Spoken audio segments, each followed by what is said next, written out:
India गठबंधन में और निश्चित रूप से काफी भ्रम फैलाने का काम किया, हमारे नेतृत्व के खिलाफ माहौल बनाने का काम किया और कुछ सफल भी हुए। तरह तरह की बातें की, संविधान से जुड़ी हुई बातें की, जबकि कहीं कोई बात नहीं थी। आपने कहा कि विपक्ष ने भ्रम फैलाया। राजनीति कहते हैं राज करने की नीति, वो किसी भी तरीके से कर ले, साम दाम दंड भेद। क्या आपको लगता है कि इस बार विपक्ष आपके सामने मजबूत होगा? देखिए, मजबूत नहीं हुआ, ठीक है, कुछ सीटें उसे मिली हैं, लेकिन जनता ने हम पर ही विश्वास किया है। आरके सिंह हार गए, उपेंद्र कुशवाहा हार गए, बड़े नेताओं के चेहरे जो सामने थे और जिन पर भरोसा किया जा सकता था। आरके सिंह को तो लगभग उम्मीद थी कि वो हारेंगे नहीं, लेकिन उनका हार जाना कैसे देखती है पार्टी? चिंता का विषय है, क्योंकि बहुत अच्छा काम किए थे आरके सिंह, एक विकास पुरुष के रूप में लोग जानता है। आरा में बहुत विकास किया अपने संसदीय क्षेत्र में। बिहार में बीजेपी ने भले ही कठिन परिश्रम किए, लेकिन जो 40 के आंकड़े को छूने की बातें कही जा रही थी, वो तस्वीरें साफ नहीं हो पाई। दूसरी तरफ जो सब कुछ था, एक अकेला लड़का तेजस्वी यादव जिस तरीके से संघर्ष कर रहा था, और ऐसे में उसने कमाल कर दिया है। लेकिन क्या सच में इस 10 सीट को खोने का बीजेपी को गम है? क्या इस 10 सीट में जिस तरीके की तस्वीरें बनी है, बीजेपी के नेता क्या सोचते हैं? उनसे समझने की कोशिश करेंगे, उनसे जानने की कोशिश करते हैं कि क्या सच में समीक्षाओं की जरूरत है, क्या सच में ये जो परिस्थितियां हैं उसको आंच पे पकना चाहिए, समीक्षाओं के आंच पर पकना चाहिए, और फिर उसके बाद जो फल निकल करके आए उसको चखने की जरूरत है। देखिए, बीजेपी के नेता है हमारे साथ, सीधे आपसे समझने की कोशिश करते हैं। सबसे पहले ये बताइए, प्रधानमंत्री मोदी का लगातार इस तरीके से दौरा, और 40 हम पार नहीं कर पाए, पिछले बार तो 39 थे। दुखद तो है, मगर प्रधानमंत्री जी अकेले कितना करेंगे? हमारे जो भी यहाँ के लोकल कार्यकर्ता में जो भी प्रत्याशी थे, कहीं ना कहीं उनकी तो कोई ना कोई कमी थी, जिसके कारण हमको ये परिणाम। मतलब एक शब्द हमने कहा कि ये सारे परिस्थितियों को समीक्षा के आंच पर पकाने की जरूरत है। अवश्य समीक्षा करेंगे, और पार्टी इस पे समीक्षा कर भी रही है। अभी देख रहे होंगे कि प्रदेश के अध्यक्ष भी और हमारे पार्टी जितने भी नेता हैं इसमें बैठक कर रहे हैं, और इस पे समीक्षा होगी। आपको क्या लगता है कमजोरी कहाँ हो गई होगी? नहीं, कमजोरी नहीं है। देखिए, जनाधार आज जनता को समझने में थोड़ा दिक्कत हुआ है। हम लोग जिस धारा से बात कर रहे थे, यहाँ पे राम मंदिर, राम वाली क्या?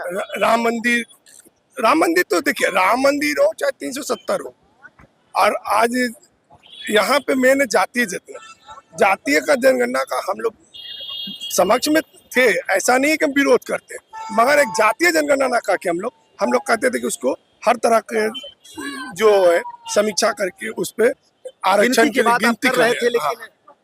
लेकिन अब समीक्षाओं की जरूरत है, अवश्य समीक्षा की जरूरत है। चलिए, धन्यवाद। लाकर के स्थितियों को देखा जाए, हम 40 छूने की बात कर रहे थे, थोड़ी नुकसान तो जरूर हुई है, दिल में कसक भी है।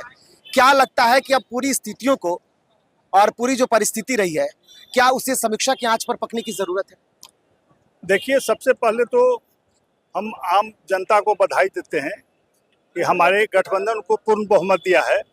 अपेक्षाकृत ठीक है, हमें उतनी सीटें नहीं आई जो अपेक्षा थी। जो हमारे आदरणीय प्रधानमंत्री ने देश हित में काम किए थे, कल्याणकारी योजनाएं लाई थी, तो हमें अपेक्षा और की थी।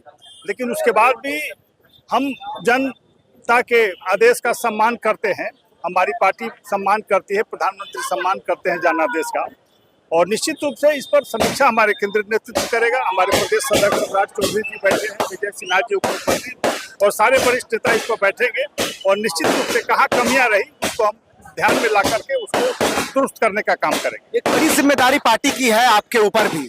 आपको क्या लगता है सर, अगर आपके हिसाब से देखा जाए तो कमियां कहाँ हो गई? क्या प्रत्याशियों पर पार्टी ने बेहतर विचार नहीं किया, या जो जमीनी स्तर के मुद्दे थे उसको नहीं देखा? क्या ऐसा लगता है? देखिए, ऐसा है ना कि जो इंडिया गठबंधन है और निश्चित रूप से काफी भ्रम फैलाने का काम किया, हमारे नेतृत्व के खिलाफ माहौल बनाने का काम किया और कुछ सफल भी हुए। तरह तरह की बातें की, संविधान से जुड़ी हुई बातें की, जबकि कहीं कोई बात नहीं थी। 10 साल हमने बहुत मजबूत सरकार चलाया, पूर्ण बहुमत का सरकार चलाया, कहीं भी इस तरह का प्रयास नहीं किया गया। कांग्रेस निश्चित रूप से संविधान बदलने का लगातार काम किया। इंदिरा जी के समय में इमरजेंसी लाके संविधान को धत्ता बताया, और अल्पसंख्यकों के लिए संविधान में छेड़छाड़ कर करके अति पिछड़ों का हकमारी करके उन्हें अधिकार देने का काम किया।